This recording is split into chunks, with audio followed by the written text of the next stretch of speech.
Everyone. I hope everybody had a good week. I am in the middle of planning for auditions for our fall play, Trap, so it's been an absolutely crazy week. We start auditions next week, so I'm really trying to get as much as I can out of this class and use that towards helping my students with their auditions. I'm going to have a workshop on Monday, and I'm already thinking about how I can run the workshop with some of the techniques that we've learned, even just doing some repetition exercises like Meisner. So, which brings us to Meisner and everything Sanford Meisner. I didn't know as much about Meisner as I did about the other great acting teachers, and it was really a pleasure to learn more about him. I was definitely hooked after the first chapter. And then the second chapter, I was just even more hooked and really thought about, oh, maybe I should go to the neighborhood playhouse and do their teacher training program. That would be amazing. So, definitely something I will look more into. A few things really struck me with these chapters. First, being that I really feel like Meisner's techniques not only help people in their acting skills and to be better actors, but especially for my middle school students, I really felt like it honed in on improving their social emotional skills and learning. And it's so important in middle school because they are forming their brains pretty rapidly. They really struggle sometimes with social skills, with reading cues from their friends, from interacting with their friends, from developing secure relationships with their peers. They're constantly changing and shifting, and the dynamics are constantly shifting. So I really felt like this was just hugely important, this focus on relationships.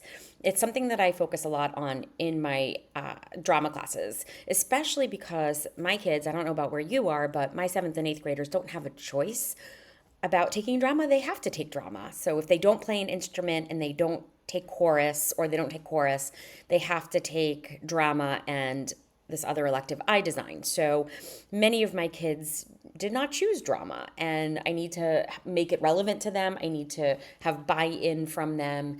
And one of the ways that I can use Meisner, I think, is in this way, that reading people, and I always tell my students that reading people is one of the most important skills they can have, and that really working in my class will help them with that so that they know how to react to people, how to kind of get the response that they want, how to understand what people are thinking, feeling, putting out there by reading their facial expressions, their gestures, their energy, and all of that. So I really feel like that repetition activity could be so important, not just for creating better actors, but for increasing my middle schooler social emotional learning and development. And that is a very big goal for our district, and it's certainly one of my goals as a teacher as well.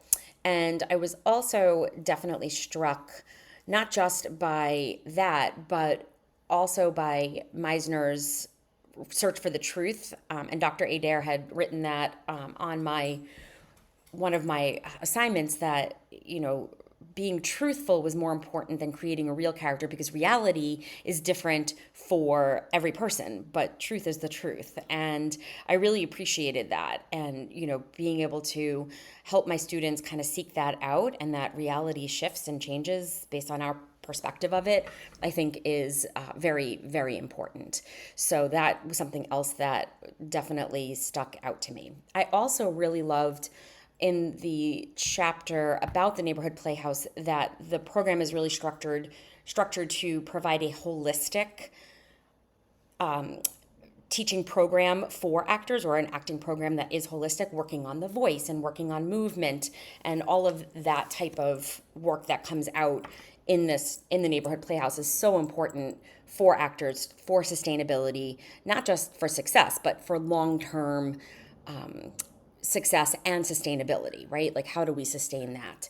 I also appreciated that Meisner really stated that imagining things for emotional recall was also more sustainable, and that you then have a huge well to choose from, versus if you're trying to create your own recall, right? You're going into your own past. You have limited resources that are yours. We don't all have the gamut of experience in our lives that other people might have. And I think this is so true for my students, because they are younger, that they've yet to experience some of those big life things. Like they don't know what it's like to have their own child. They don't know what it's like to have to be in a divorce, like be a couple that is divorcing. They don't know, hopefully, a lot of them, some of the more intense traumas, and some of them do. And I'm not sure I really want them to go there and recall that on their own, but using your imagination, I think, is much safer for our middle school students. I think it helps create a healthier,